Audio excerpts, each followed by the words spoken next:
Bienvenidos, vamos a abordar entonces en este video el segundo tópico referido al acceso de los clientes y la seguridad en ese acceso. En este video vamos a orientarnos más específicamente a ver las herramientas de seguridad que se prevén en redes Wireless LAN 802.11.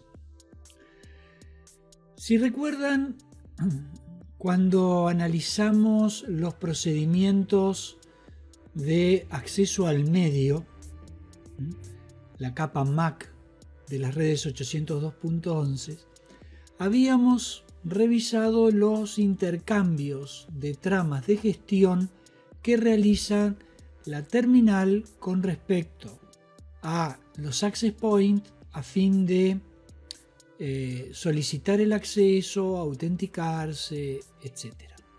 Retomando un poco ese tema. Inicialmente habíamos visto la terminal envía una trama de probe request para captar la información de todos los access points que estén disponibles en el área. Cada uno de los access points responde con una trama probe response.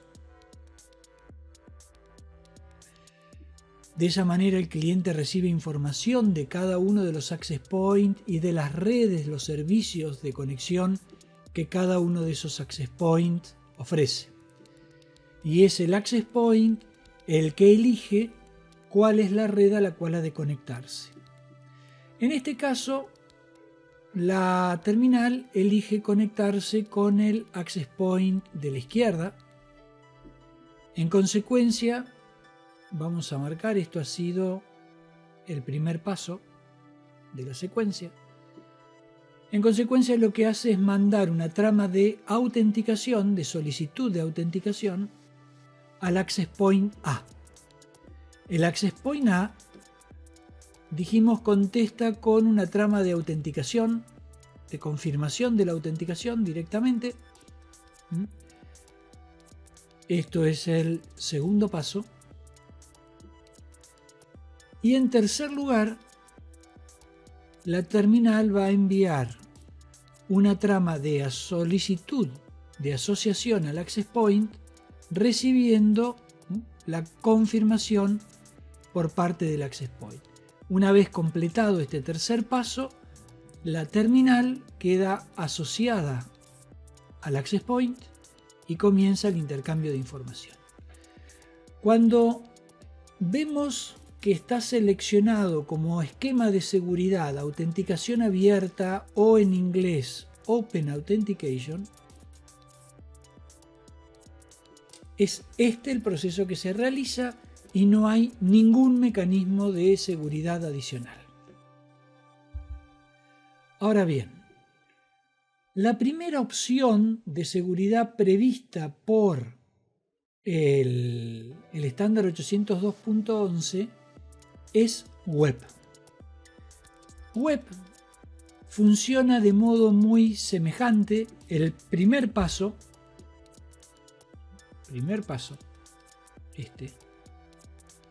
de envío de un probe request y recibir los probe responses de los access points, es exactamente igual. El tercer paso, el de asociación, es exactamente igual. Pero en este caso va a cambiar el proceso de autenticación. En ese segundo paso, nuestra terminal envía una solicitud de autenticación al access point que ha elegido.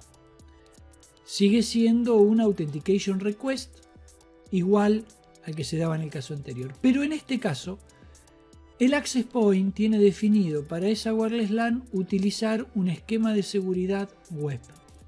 En consecuencia, lo que hace es enviar al cliente una frase desafío, un challenge.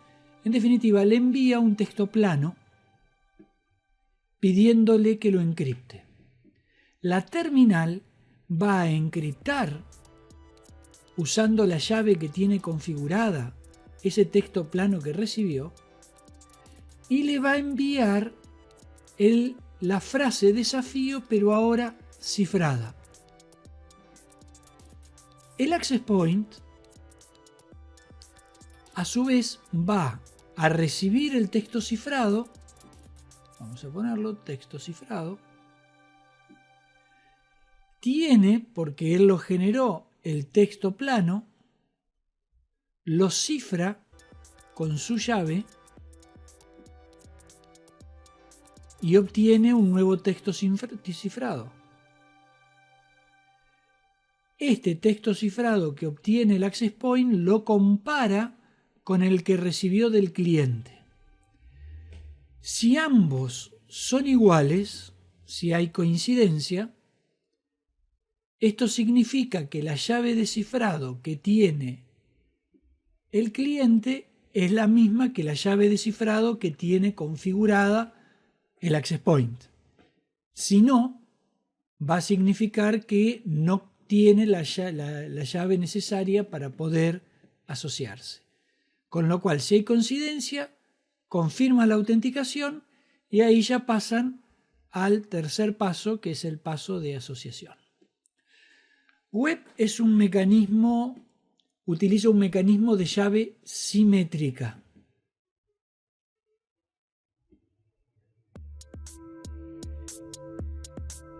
Porque access point y cliente tienen que tener la misma llave. A su vez, es un esquema de llave única. ¿Por qué?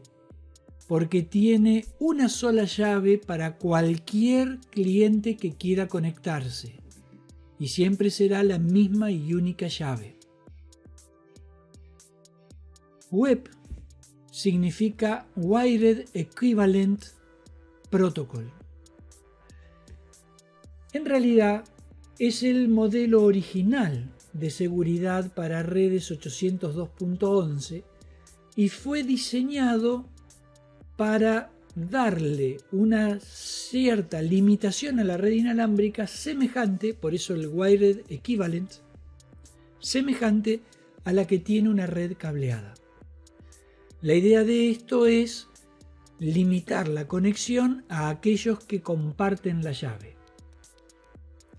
El problema que implica web es que siendo un sistema de clave simétrica, única, compartida por todos los usuarios, utiliza un algoritmo relativamente débil porque es posible capturar en el aire el texto desafío en texto plano y el texto cifrado que se envía como respuesta. Si yo tengo el texto plano y el texto cifrado y tengo el algoritmo, lo único que me resta es poder descifrar la llave de cifrado, lo cual es relativamente simple, dado que tengo todos los otros elementos de la ecuación. Tengo el algoritmo, que es conocido, tengo el texto plano, tengo el texto cifrado, simplemente hay que descubrir la llave. Esto hace que web rápidamente haya caído, digámosle así, en desgracia, fue craqueado con relativa facilidad. No es un algoritmo utilizado ciertamente en entornos corporativos, en entornos enterprise no debemos usar web, no da las necesarias seguridades, garantías de que la red va a ser segura y no es el aconsejado para implementaciones hogareñas porque hoy es relativamente simple, hay incluso herramientas en internet disponibles para hacer una captura de tráfico y rápidamente encontrar la clave web y ya poder conectarse. Se demora segundos en poder obtener la clave. Dado que web, que era el diseño original de seguridad, no era efectivo, inicialmente hubo resistencia en el ámbito empresario a la implementación de redes inalámbricas por considerarlas inseguras. El carácter indefinido de la red, el no poder ser contenida físicamente, permitir el acceso desde cualquier punto, hacía que se impusiera algún mecanismo de seguridad, pero por otro lado web, que era el mecanismo diseñado incluido por el estándar, era un mecanismo débil que había sido craqueado y que era conocido como craquearlo. Por lo tanto, el ámbito Enterprise limitó su implementación de redes inalámbricas. Los fabricantes, ciertamente preocupados por esto y apuntando al mercado Enterprise, empezaron a buscar soluciones. Primero implementaron soluciones de tipo propietario, pero notaron que esto era inviable porque implementando soluciones propietarias el cliente tenía que comprar access point y clientes y terminales al mismo proveedor, cosa que no es lo habitual. Y por lo tanto trasladaron el problema a la alianza Wi-Fi. La alianza Wi-Fi generó una primera respuesta a esto, que fue lo que sería estrictamente un marco de trabajo de seguridad que recibe la denominación de WPA, Wi-Fi Protected Access. WPA se introdujo a fines del 2003 y fue lo suficientemente sólido como para impulsar la adopción de redes inalámbricas en ambientes Enterprise. Hay dos variantes de WPA, con una clave precompartida, pre-shared key, que es un esquema de clave simétrica, o con autenticación de usuario utilizando protocolo 802.1x. 802.1x es un protocolo anterior al desarrollo de las redes inalámbricas que fue inicialmente diseñado para autenticar el acceso de cualquier usuario a la red. Por lo tanto, es para implementar en switches de acceso. Acá lo que se ha hecho es adoptar ese mismo protocolo para autenticar usuarios que se conectan a través de la red inalámbrica. Aplica un vector de inicialización de 48 bits y la clave de su solidez está en el uso de TKIP. TKIP es un protocolo para generación de llaves de cifrado que permite generar una llave de cifrado distinta por cada usuario y por cada sesión. Esto es una implementación previa a la aprobación de lo que después fue el estándar 802.11i, que es el estándar de seguridad extendida. No requiere cambios de hardware, no los requirió en su momento. Los mismos equipos que soportaban web pudieron implementar WPA. Mejoraron sensiblemente los mecanismos de encriptación utilizando el mismo protocolo de cifrado, el mismo algoritmo de cifrado, que es RC4, y se aplica tanto a web como a WPA. WPA entonces fue la primer solución importante a los requerimientos de seguridad de tipo Enterprise.